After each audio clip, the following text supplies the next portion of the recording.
Austin, Texas. A new artificial intelligence system called a semantic decoder can translate a person's brain activity, while listening to a story or silently imagining telling a story, into a continuous stream of text.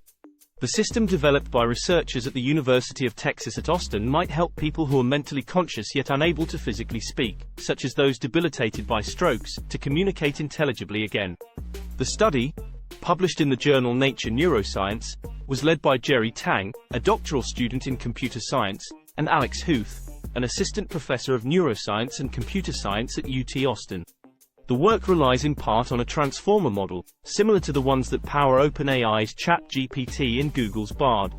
Unlike other language decoding systems in development, this system does not require subjects to have surgical implants, making the process non-invasive.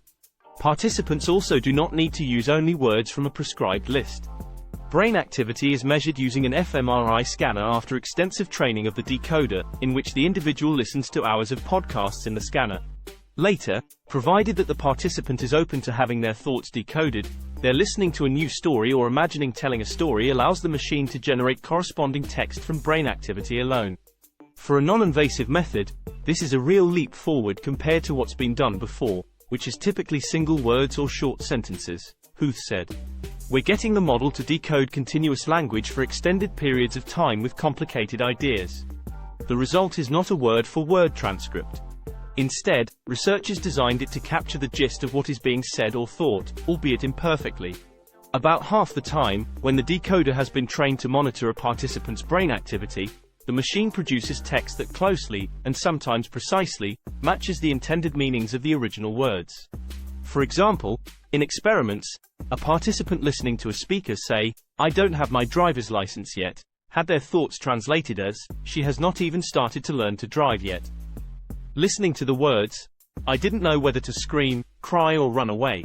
Instead, I said, 'Leave me alone,' was decoded as, 'Started to scream and cry, and then she just said, 'I told you to leave me alone.'"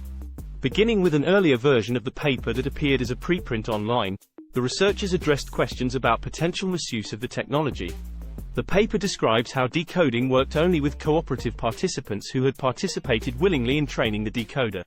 Results for individuals on whom the decoder had not been trained were unintelligible, and if participants on whom the decoder had been trained later put up resistance, for example, by thinking other thoughts, results were similarly unusable.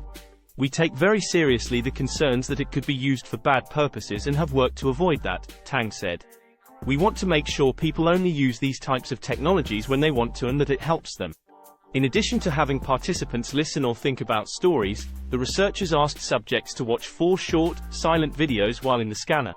The semantic decoder was able to use their brain activity to accurately describe certain events from the videos. The system currently is not practical for use outside of the laboratory because of its reliance on the time need on an fMRI machine. But the researchers think this work could transfer to other, more portable brain imaging systems, such as functional near-infrared spectroscopy, FNIRS. FNIRS measures where there's more or less blood flow in the brain at different points in time, which, it turns out, is exactly the same kind of signal that fMRI is measuring, Huth said.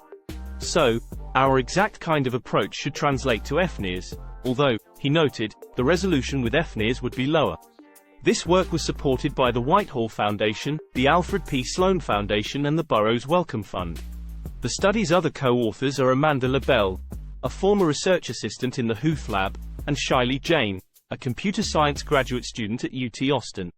Alexander Huth and Jerry Tang have filed a PCT patent application related to this work. If you like this video, like, share and subscribe.